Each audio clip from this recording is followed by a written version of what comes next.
I'd like to call this meeting of the Architectural Review Board and City Planning Commission to order. It's Thursday, January 16th at 6 p.m. That's gonna be on the 4th, feller. Can we rise for the Pledge of Allegiance? Pledge allegiance to the flag of the United States of America and to the republic for which it stands, one nation, under God, indivisible, with liberty and justice for all. Roll call, please. Wetke? Here. Hunter? Here. Stocko? Here. Boardman? Here. Geisling? Here. Meinel? Here. Schroeder? Here. We've got the minutes of the December 19th, 2024 meeting. Has everybody had a chance to review them? Move they be approved. Second. Got a motion and a second. Any changes or questions? All in favor? Aye. Opposed? The minutes are approved. Our first item is the Newman Developments for their new development. So it's a project concept review, discussion and recommendation. I think, Mike, do you want to go first or do you want? It doesn't matter. Go ahead. Sure. So yeah, the applicant brought a plan set to us, a concept plan to us. So we listed some comments here, which is in your package. I guess I'll go through each one.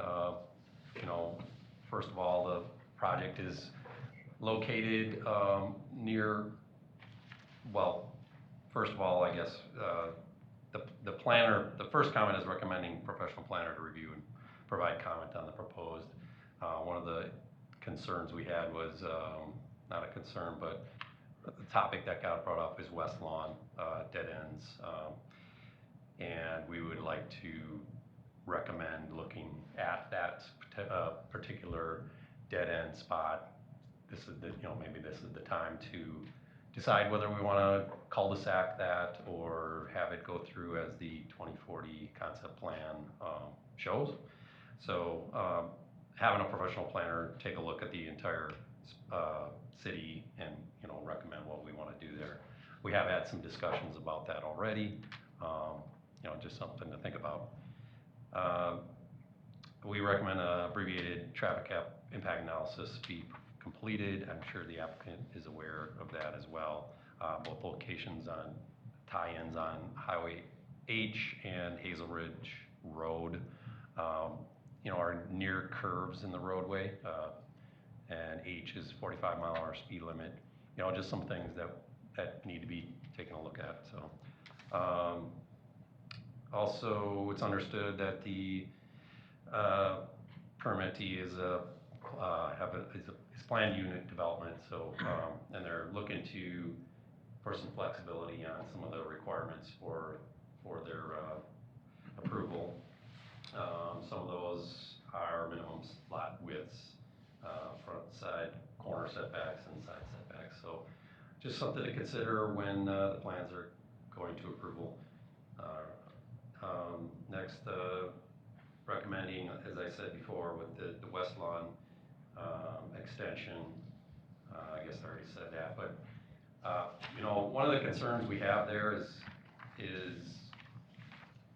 certainly now would be the time. If we develop something, we may corner ourselves in, and we won't be able to in the future do anything with that dead end. So currently, there is no cul-de-sac. There's just a street that ends. So trucks can't turn around. I'm sure people use driveways to turn around. I don't know how you guys plow it. Do you guys back up? I would assume so.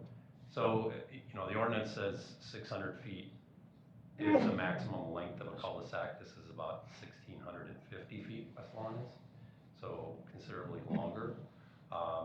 And the ordinance calls for, if it's a cul-de-sac, so in other words, it's too long to be a cul-de-sac. It should be a straight through according to the ordinance. Obviously, that's up to you as to whether you want it to be a cul-de-sac or go through as the 2040 plan shows. other variances you could think about. A cul-de-sac per ordinance is 120 foot wide diameter right away, so it's huge. I would think that would be difficult in this situation. Frankly, the easiest would be a road going through there because it's not as wide, but you know, that complicates the design, and you know, that's, I guess, up to you guys to decide what might be the best alternate there. You could consider a T intersect or a T turnaround at the least, I guess. But I guess I would recommend not leaving it as it is, because you won't be able to potentially make any changes down the road, I guess. So the site plan, I guess number 5, the site plan meets public road standards. It appears it appears they have 66-foot right-of-way, 5-foot sidewalks, and 28-foot wide pavement, so that's per ordinance. Site plan proposes a development within the secondary environmental corridor, so we understand that Sewer PAC has been engaged in discussion already of the corridor limits, and that they're possibly going to look to change the zoning code for that reason. The current site plan will require DNR permits for impacts to wetlands and navigable waterways. There's a perennial or intermittent stream that's identified on the USGS topo map that runs through the northwest corner of the development. The stream must be identified on the general development in SIP. Again, I'm sure the developer understands that. The code requires a 50-foot protective area, so there's no identified homes in that area, but we would still want to make sure that that area is accurate. Just because it's on the map doesn't necessarily mean it's 100% accurate, so we would want DNR to chime in on that. Moving on, it appears stormwater management facilities have been planned for within the concept plan. Stormwater management facility details and calcs are required for the SIP review. Next, the zoning ordinance applies to the Zone A floodplain that extends on the site. Upon reviewing the application for development within Zone A or within Zone AE where a floodplain has not been delineated on that firm, the zoning administrator needs to require applicant to submit 2 copies of an aerial photo or plan which shows the proposed development with respect to the general floodplain district's limits, stream channel, and existing floodplain, along with the legal description of the property, fill limits and elevations, building floor elevations and floodproofing measures in the flood zone as shown on the firm map. Also requires the applicant to furnish any of the following information deemed necessary by the DNR to evaluate the effects of the proposal upon flood height and flood flows, regional flood elevation, and determine floodway boundaries. Hydrologic and hydraulic study is also a requirement. Plan showing elevations or contours of the ground, pertinent structure, fill or storage elevations, size, location, layout of all proposed and existing structures on the site, location elevations of streets, water supplies, sanitary, soil types, and other pertinent information, and specifications for building, construction materials, flood proofing, filling, dredging, channel improvement, storage, water supply, and sanitary services. You know, the concept plan does not show a developed lot within the shaded Zone A floodplain. You know, I guess that's where I was going earlier with the floodplain. The zones are approximate. The DNR would need to confirm, you know, the requirements and determine that that's accurate and in accordance state code and our 116. I guess that's all the memo states. I don't know if there's any questions, any of that. Yeah, thanks, Mike. Does anyone have any questions for Mike? Hearing none. Ryan? Thank you. Yeah, I'm happy to introduce myself. And I guess first thing I'll do is say you don't get Ryan tonight, unfortunately. For the record, my name is Brian Lindgren. We sent Ryan elsewhere, so you'll have to do with me. I apologize Sorry for for that. the misunderstanding. Yeah, that's okay. No, we had Ryan complete the application. So I appreciate the thorough review. I guess a little bit of background for everybody in here, because it was several months back I had an opportunity to come and speak with the council, introduce ourselves, who we are, what we do, and why we're interested in bringing a neighborhood to Elkhorn. Newman Developments is part of Newman Companies. Newman Companies involves our development arm, as well as Harbor Homes is our primary brand on which we build homes, as well as Halen Homes, and we maintain affiliations with a couple other builders that we feed lots to. So with that said, in southeast Wisconsin, we are the largest residential developer and home builder.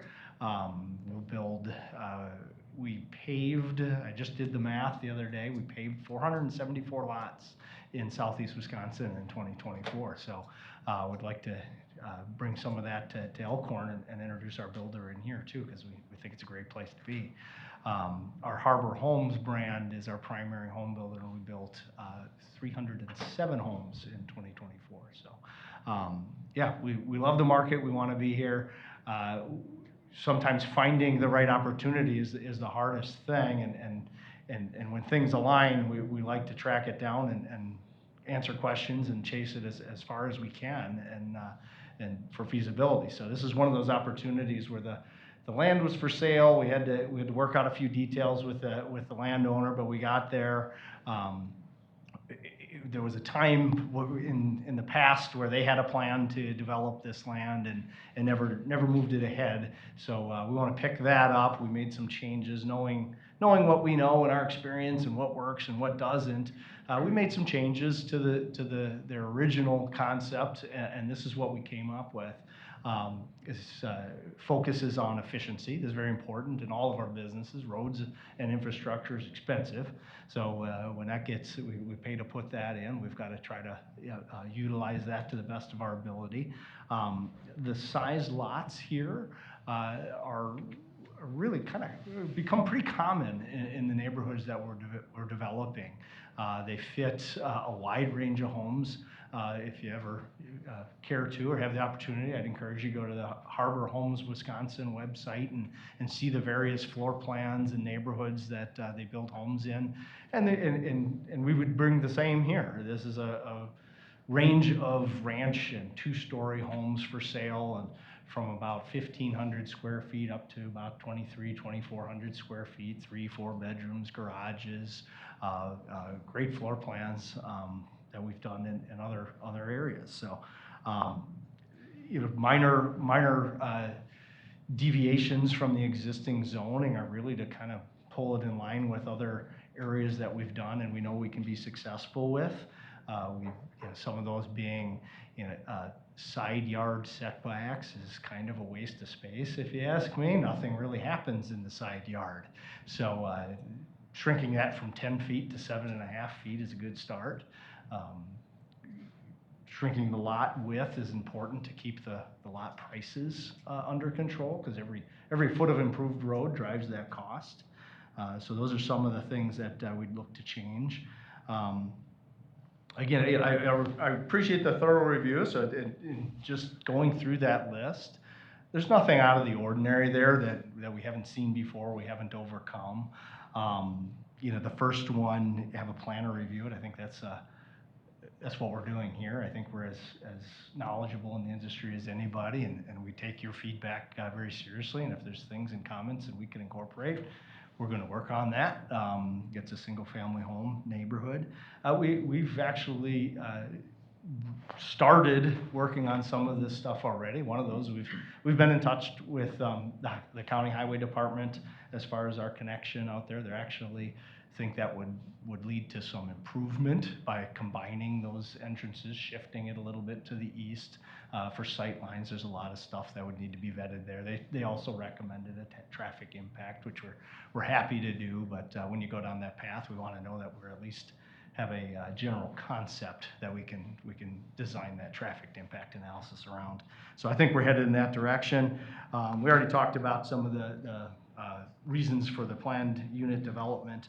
I think the discussion of West Lawn Avenue, I think, is a valid one. I think it's very hard to address with any clear answers because there's a clear obstacle in the way. There's apartments there. It's outside of the boundary of this particular parcel, so it's really outside of our control. If it's something that we can be a participant in helping solve the problem, we certainly will. But as a developer, our tools are limited. You know, if they don't want to cooperate, there's really not much that we can do. Then you have to go down the path of things like eminent domain and condemnation, and that is well beyond the power of a developer and a decision made in this room or the council room. So whatever comes of that, just know that that's a question that we'll help resolve, but our ability is limited. So even without that connection, I'll point out that on this plan, there's at least 4 external road connections as well. So as far as safety and connectivity, it's there with or without the West Lawn connection. So we'll work together to figure that one out. We've met with staff. We try to incorporate, the various standards, and I think we've done that here. Some of the conversations about an environmental corridor are very interesting. We've had our experts map it out. This is one of the more puzzling sites that I've ever seen, that there was mapped environmental corridor and nobody knew why and couldn't explain it. So it went right through the middle of the farm field for whatever reason. So we're working with Sewer Pack on that right now, but I see that the ordinance is up for conversation later, and flexibility, is certainly something I think is something that every municipality should consider and how they interpret these and judge them by their own merits. So, just to close out the list, as far as intermittent streams and floodways, all require further study. So all underway, all started. Again, a very interesting site. Our experts don't think that meets the qualifications of an intermittent stream, all to be determined and discussed with the DNR. So it's a good chance that ends up changing the maps as the process. So then it goes away. If not, we address it as necessary. Same thing with the floodway. It's kind of in an interesting spot. So elevations are being measured and flood storage and there's a much broader scope that goes into that. All good questions that get resolved further down the line, but what I'm hoping for is to go down that path. A little bit of feedback on how you feel about the concept in general. Is this single-family residential development a good fit for the area? Is the general flow, sizes, proposed home sizes, all in alignment with what you think is generally a good thing for the city of Elkhorn? So I guess with that, I'm here. I'm happy to answer any questions that you all have. Does anyone have any questions? No, I think that's in plan for residential development, and that's what we look at for that area. I'm sure as we move along, we'll have some questions, but I don't have any at this time by looking at that. As far as the engineering goes and our zoning, and the meetings that you have with staff, to get to the point, I think it'll, as far as developing, do you have it in phases? Yes, definitely. For something of this size, we would divide it up into phases. Okay. Usually we try to develop between 20 to 30 lots a year, just to manage the absorption. There's a lot of pros to not only not spending all of the money at once and putting it all in there, but spending it in phases, but also not opening up the entire thing so you've got this scatter shot of home building that takes a decade to move through because it's all scattered throughout the development. You can kind of progress through it in a logical manner. What's the price point? I would anticipate the price points of a home and lot, which is what we sell. We aren't gonna sell just lots independently. Would be low to mid fours. Some folks will do more customization, probably end up in the upper fours. But yeah, that's where I think we'll be able to land.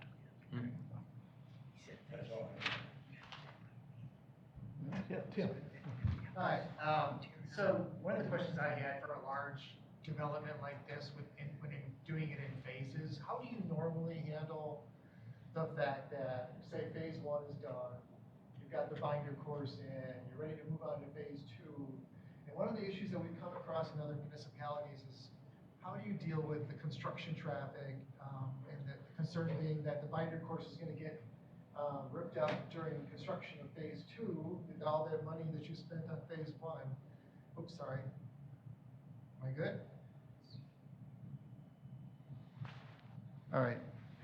Hey, so the concern is that, I guess I'm not sure, how do you handle that? Do you have a separate construction entrance so that you stay off of the roads that are already partially done, or what? I think that doing it in phases, the binder and the surface course happen in phases as well. I mean, the surety put down to make sure that all these things happen. With a phased development, we understand that sometimes the only way to get to the second phase is down the existing paved public road. Would phase this and work with staff to phase it in a logical manner. And it's to everybody's benefit to get a second entrance in as quickly as possible for all kinds of reasons, for, access and safety and so on and so forth. So residents who are kind of the first pioneers to build in the neighborhood don't constantly have traffic driving by their house, but it is a reality of a new development that I think everybody needs to acknowledge.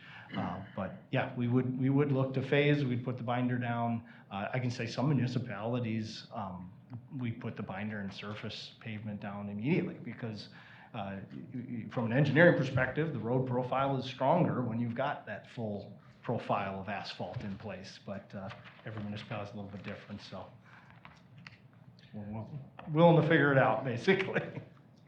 Do you do like some sort of a warranty bond on, once the road's been accepted by the municipality, so that in the case where you've done surface course and that's done, it's been accepted, do you usually do some sort of a warranty bond so that as construction occurs in the next phase, to the extent the road is now damaged and needs to be repaired, that we've got money to do that with?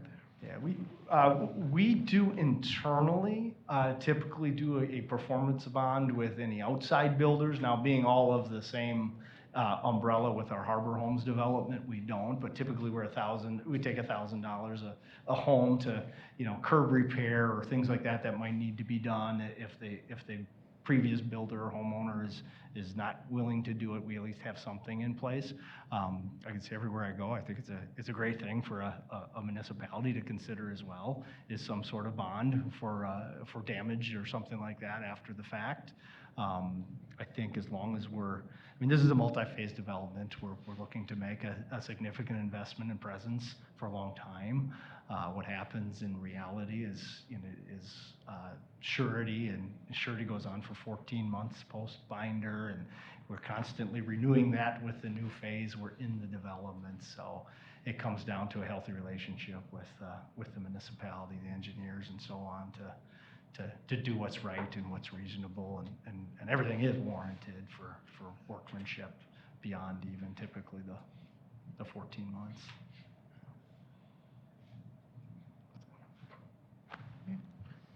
Just a question about impact to schools.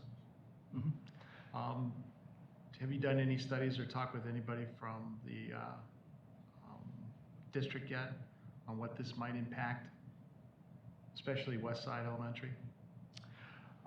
We have talked to the school district, but not necessarily about enrollment.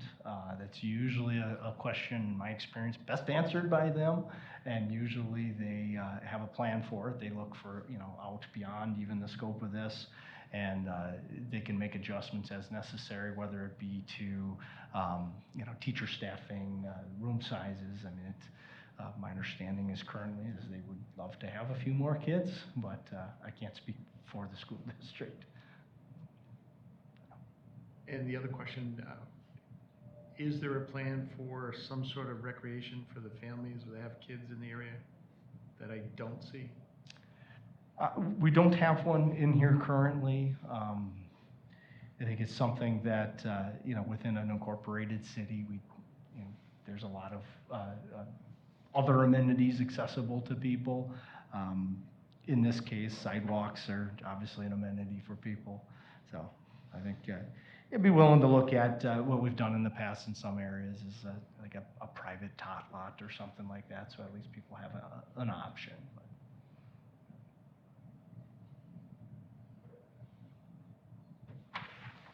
Question. You mentioned something about a stream, I'm assuming it's on the north side of this. Hey, Kurt, Kurt, you're really not. Oh, I'm sorry. You're not on the commission, you're really not supposed to ask a question. Oh, Sorry, I guess so not. you're here to observe, I guess. okay. Any other commissioners have a question?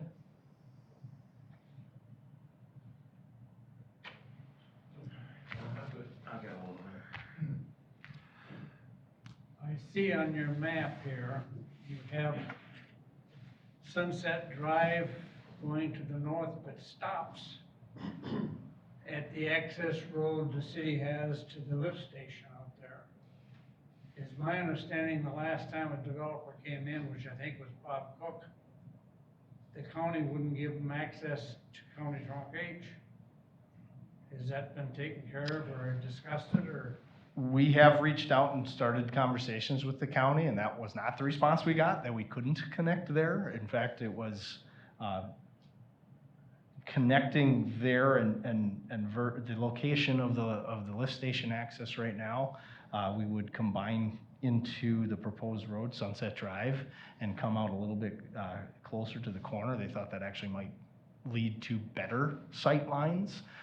Ultimately, you have to do those evaluations of sight lines and speed limits, but I guess the response thus far was encouraging, that was a good spot for our location. Now, if that's not an option, we'll find out soon, but I don't see that as being the case. Because that's gonna add a lot of traffic to Gerard Street and Fourth Avenue. And Yeah. I live on that corner of Gerard and Fourth. Yeah, And that originally was part of the same farm that you're developing. all indications thus far see no reason to not have an access there.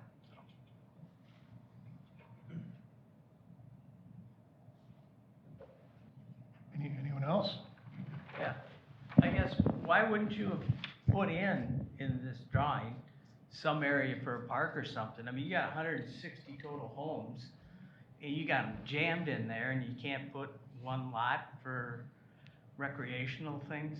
I You know what think- I'm trying to say? I know absolutely he has know what you guys something about are trying to say, and I think that's great feedback. That's why we're here. So this is a concept discussion, and I'm going to take that. I wrote it down already. I think that's a great idea. So I think that, you know, we have to have that conversation on private amenity versus public. I don't know if the city has park impact fees or anything like that. Those sometimes do contribute to these amenities.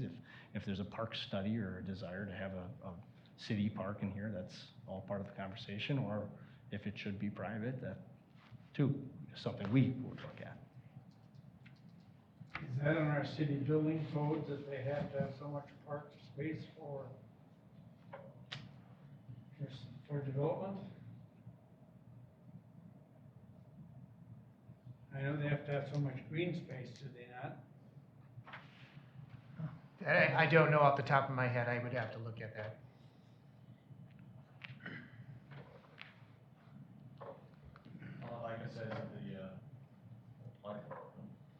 All I could say is that the city waived the park, all impact fees back in 2017, 2019, put a pause on that, so the city's not currently collecting any impact fees, park or otherwise. I think it's about the time that the laws changed from the state perspective, that in a new development, cities couldn't require lands to be dedicated for public, or not, at least without compensation, hence the park fees and how they could be applied, so.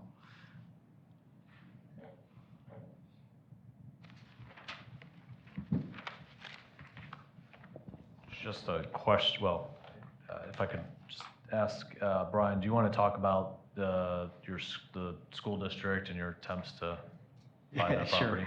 Yeah, so the one part of this concept thus far that is not currently within our control is where it's kind of cross-hashed out and says school lands, 2.1 acres. So we have made an offer to the school district to purchase those lands. That is their decision that they have yet to make, and whether or not they choose to sell those lands or not.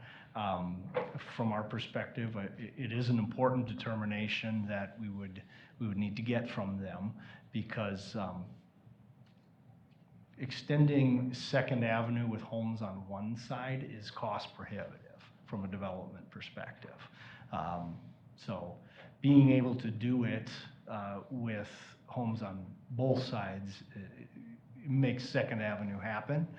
If not, we would really probably need to look a little bit closer at some of the other alternatives, getting out to Hazel Ridge on the south faster, so at least we have two entrances, or figuring out what a viable solution for West Lawn is. So. My understanding is the school district has another meeting coming up in the beginning of February, so they'll hopefully continue that conversation.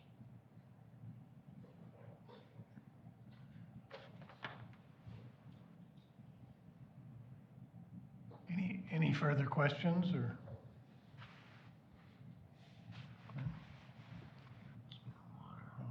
All right.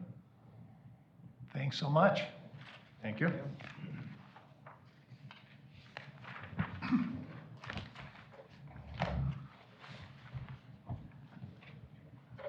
Our next item is a zoning ordinance amendment for the use of temporary greenhouse structures within the city of Elkhorn. We've got a public hearing here, so I've got to read my notice. The notice is hereby given that a public hearing will be held before the Plan Commission of the city of Elkhorn on January 16th, 2025 at 6 p.m. or soon thereafter, as the matter may be heard in the council chambers, city administration offices, 311 Seymour Court, Elkhorn, Wisconsin, for the purpose of hearing all interested parties, their attorneys or agents, with respect to a zoning text amendment to section 17.3-3 of the City of Elkhorn Municipal Ordinance, specifically adding section 17.3-3B1 pertaining to the use of temporary greenhouse structures within the City of Elkhorn. Is there anyone here that'd like to be heard for the public hearing? Asking a second time. Anyone? Public hearing is closed. We'll go on to discuss this and have a recommendation for the council. Tim, do you have any comments on this?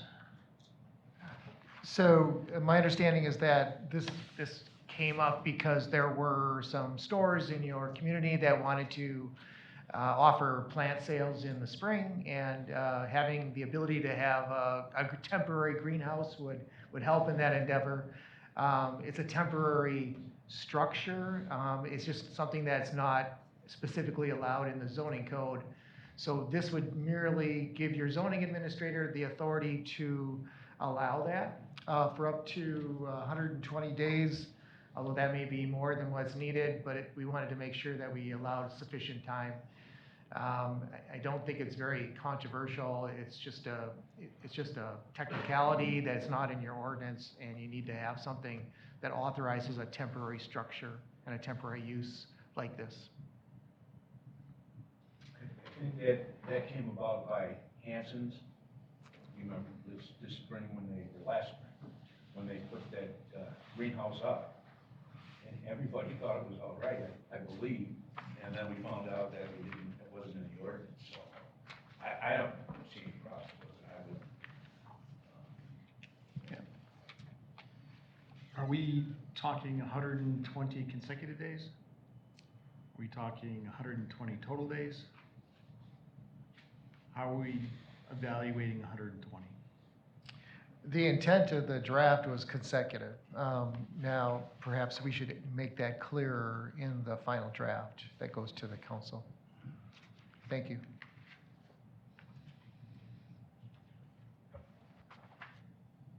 Would there be any restriction on what type of businesses could apply for this? Or would you have to be a business? It just says within a commercially zoned district. Okay? But could a church do it, say? If they're located within a commercially zoned district, I Oh, is suppose that- they was could, Would yeah. that be like T1 or Sure. B1? Yeah. Or church is institutional? Most are in institutional. I'm just thinking they might be a likely source of an application for this. Right.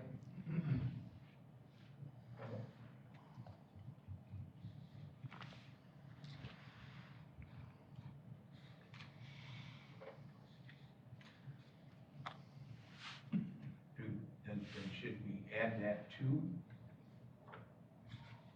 I mean, it's a good point. I can see the church maybe putting one up in their parking lot. And if we don't include it, then, it's almost like it's okay for, the commercial business to do it, but not for them. It wouldn't make any difference to me that, or letting the churches be, but, and that's just an example. I don't know of any other, unless somebody's got some ideas. Are we also limiting the square footage of this and the height? I don't know. I mean, if we can't have a garage over 15 foot tall, do we want a greenhouse over 15 foot tall? My understanding, this is gonna be up to the zoning administrator to issue a permit, is that right, Adam? Yes, that's correct. Okay, so have you got any thoughts on that, Adam? The bigger concern here was when Hanson's put theirs up, is that they were into the right of way when it came to They were their, over the yes, sidewalk. their size was. Yes, they were. So as long as we are, when they're submit their application, they submit a site plan so we can see the location, that it's not gonna be in any right of way or any issues. There shouldn't be, it'll be on a case by case basis depending on the location and what's allowed.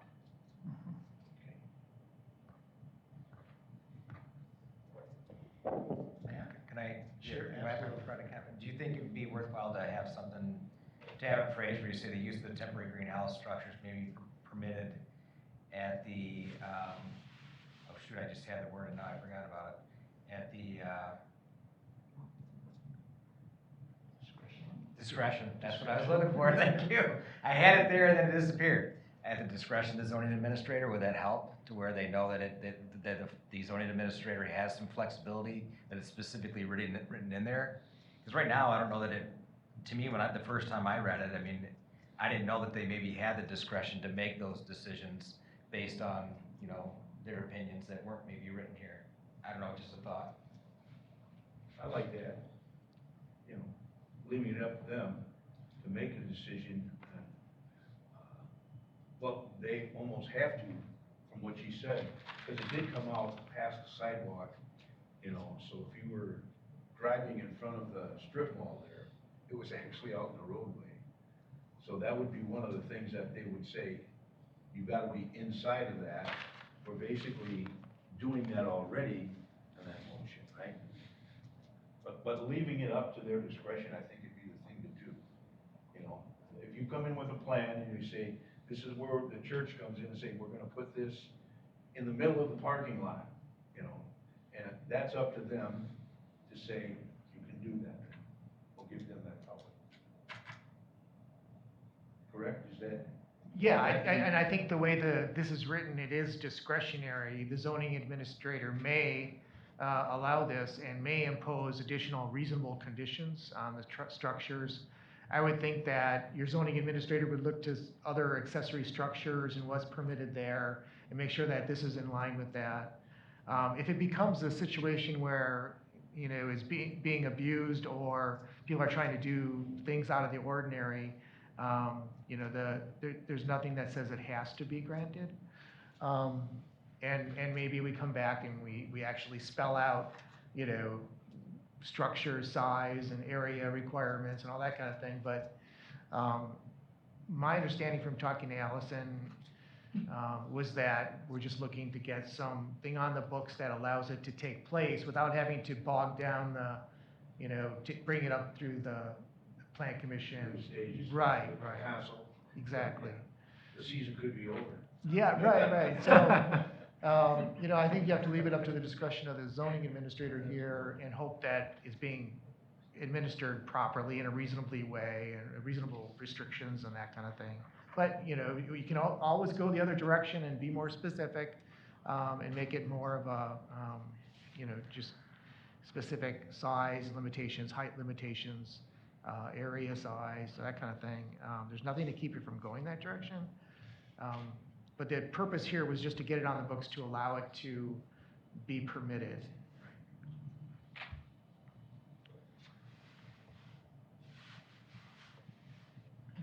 Any further discussion?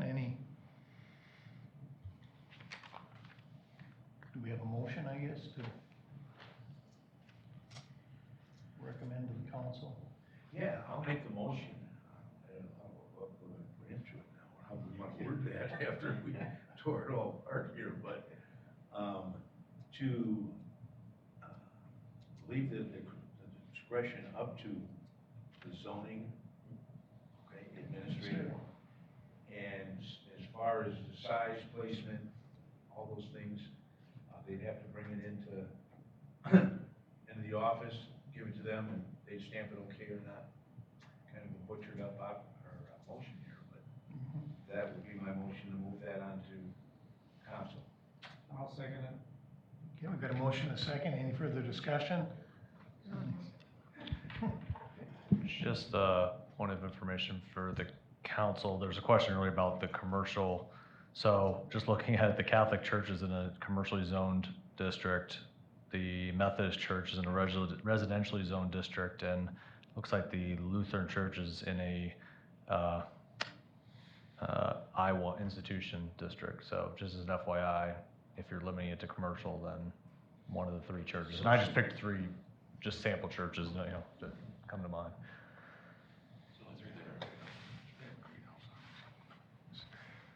Are we still part of discussion or? Yeah, we've got a motion, a second, so we can discuss. Okay, I mean, from what I heard, we want some more specificity on what we mean with 120 days. We want, although the zoning administrator has the discretion to allow it, we want some sort of oversight in terms of what it's gonna look like, and so that would require some sort of review by the building inspector, I'm assuming. And then third, maybe to address the situation with the churches, maybe we just specify that it has to be a commercial structure, you know, within a commercially zoned district. The other thought I just had was, what if a school wants to do it? I know the high school sells plants. I was just gonna say. Yeah, right. Every year too. Yeah. They wanted to put up a temporary greenhouse. No, but they could wanna expand, do a temporary one. So we could make it just, you have to have a commercial structure in a commercially zoned area, and 120 consecutive days, we'd specify that. We'd leave it up to the zoning administrator, subject to review and approval by the building inspector. I'm just throwing that out. I don't know if there's someone else that'd be more appropriate to run that through, but that would seem to be appropriate to me, to make sure that somebody's putting something up that makes sense, it's not gonna be unsafe, you know, that kind of thing. Typically, even sheds or accessory structures, don't go through the building. Oh, they don't? No, it's just zoning approval based on, what needs to be done. So if it's just like one of those pop-up sheds, Okay. the location is what we approve. If there's any more in-depth, but we can definitely look into materials. There is something a little bit specific to temporary structures, so we can also add that in. Will we be allowing water, drainage, electricity in these? Yeah, I don't know, what's needed to make the greenhouse work? I would assume they need some sort of irrigation system.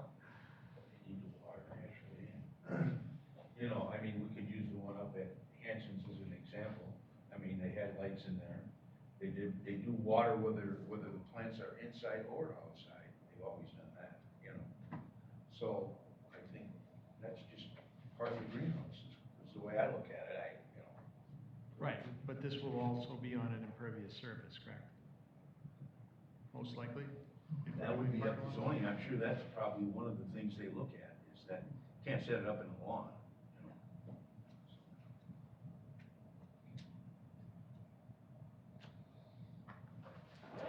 We want that in the ordinance, put in the ordinance, you know.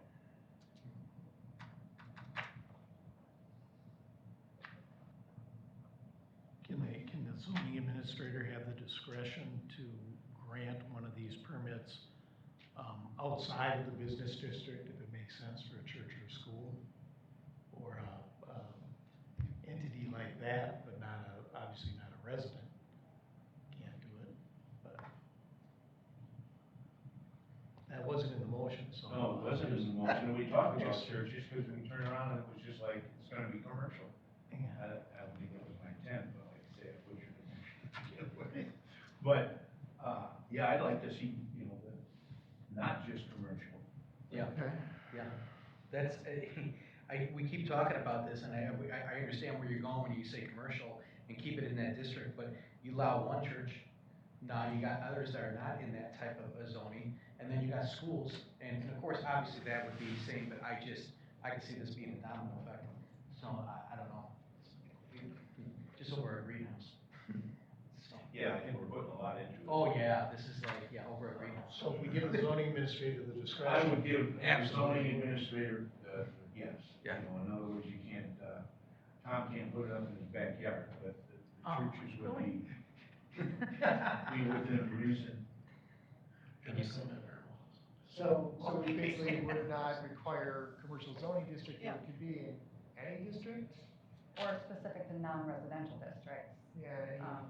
with the How would you like it worded, okay?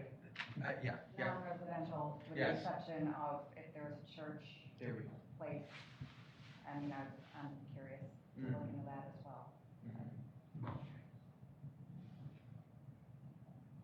Instead of residential, we could do, non-residents, Mm-hmm. because, Correct, yeah, absolutely. three residents inside.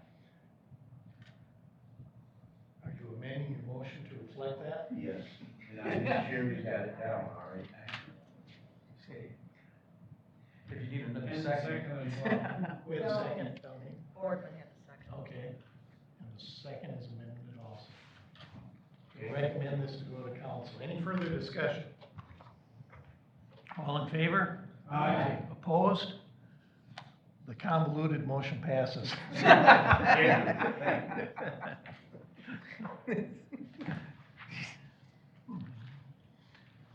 Next, we've got another zoning ordinance amendment for residential density factor within environmental corridor areas. Another public hearing.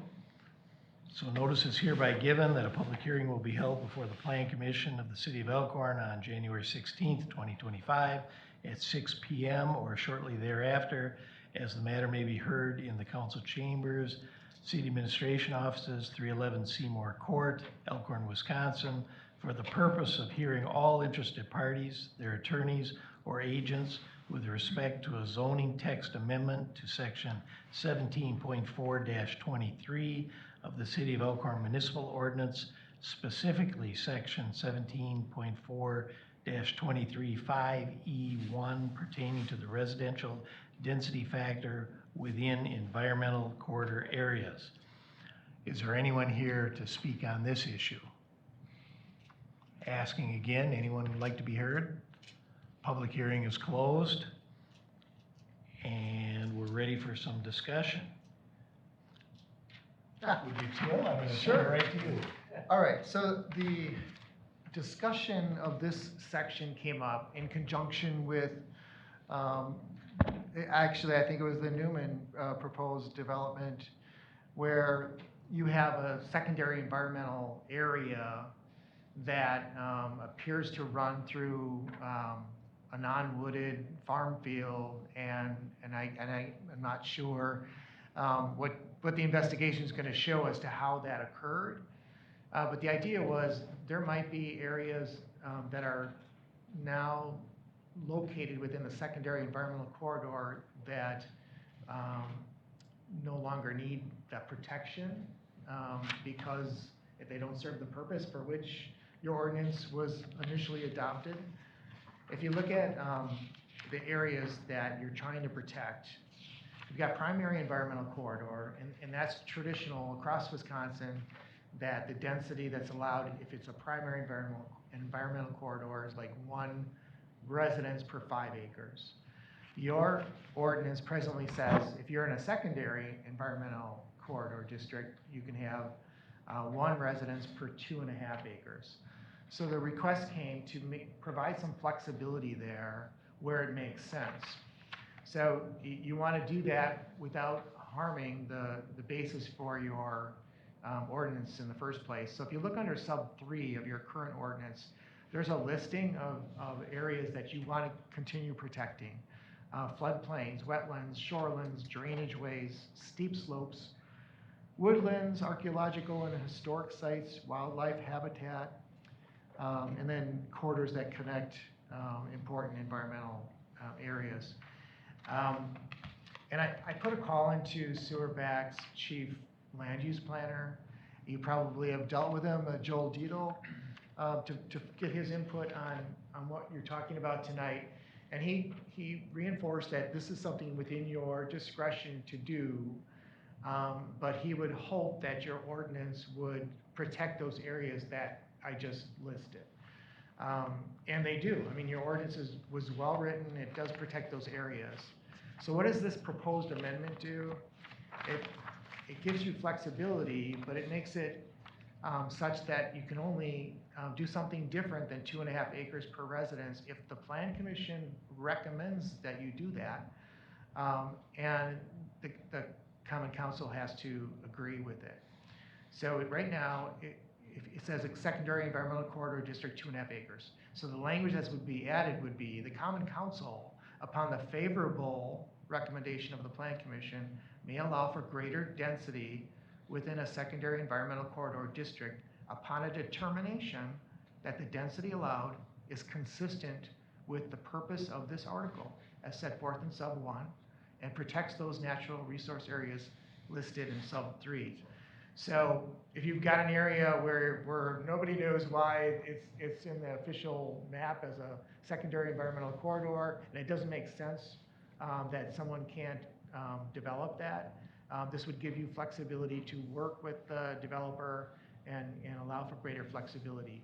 But it doesn't mean that you can just willy-nilly go through these protected areas and allow houses to be plunked in woodlands and wetlands and shorelands and that kind of thing. So that protection is still there. It's just a tool to give you greater flexibility where it makes sense. I don't know if it'll make sense in this case that I was bringing up, but that, I think, was the impetus for this ordinance coming forward to you. Okay. Anyone have any questions? Comments? I would love to know why it was, put forth in the first place. Why? What was put forth? Why that corridor was added.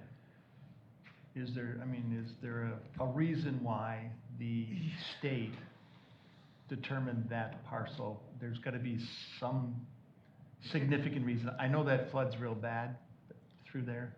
I don't know if that's the reason. And you don't know until you do the historical research. Right. In another municipality, I've dealt with Mr. Dietl, and we had the same issue where something was completely no trees. Their map showed that it should have been, overgrown area, protected area, and it turns out that it was clear cut at one point in time, and they did like aerial maps to show when that change occurred and determine who did it. And then had to figure out how to address that situation going forward. So sometimes it's just that it has happened historically and no one stopped it. Or it may be that there's another reason why it was protected in the first place. And I don't know, I'm sure maybe you do, but we're not in our public hearing part right now. Yeah. So it's a good question. So this would not obligate you to allow it a greater density. It just gives you that tool to allow it where it makes sense. And whether it makes sense for this particular development that we were talking about earlier, we don't know. We'll have to find out why it was designated that way in the first place. Right, but you're asking that we go forth and say, yes, let's have flexibility, not knowing why it was there in the first place. Right, because you're not supposed to be making this decision with any particular development in mind. Correct. It's just a tool that you have for any development that comes forward in the future. We did try to pull ordinances from surrounding areas. Some don't address it at all. Some lump primary and secondary environmental corridors together and require a 1-to-5 ratio. So it differs depending on where you're at. So I was hesitant to do anything that would create a situation where those protected areas are put at risk. So that's why it's requiring a favorable recommendation for the Plan Commission, from the Plan Commission, before the Common Council could even grant it. So this could all go through with no historical aspect as to why this was done originally? I would think that somebody's got the records at the state as to when this was mapped, and they have historical aerial photos to show how things have changed over time. I would think that someone's going to be able to figure that out, but I don't know. I think just for clarification here, approving this isn't going to actually approve it with respect to the Newman project. This is simply changing the city code such that they could then apply to the planning commission to get permission to do that, at which point they would have to then explain why it's not needed. So I just want to make that clear that approving this is not, approving the building in the secondary environmental corridor for the Newman project. This is just giving the planning commission the ability to provide discretion in the future if it's applied for. So just for clarification.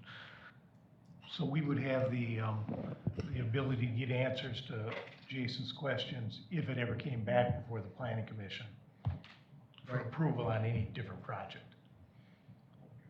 Okay. Any other questions, discussion? I'd entertain a motion. We have one. Motion to approve the amendments. A second. Got a motion and a second. Any further discussion? All in favor? Aye. Opposed? Motion passes. Do we have any general discussion items? Updates on anything? And then we're set for the next two meetings, February 6th, February 20th. Okay. Everybody plan on that? Motion to adjourn? Second, all in favor? Aye. Opposed? We're adjourned.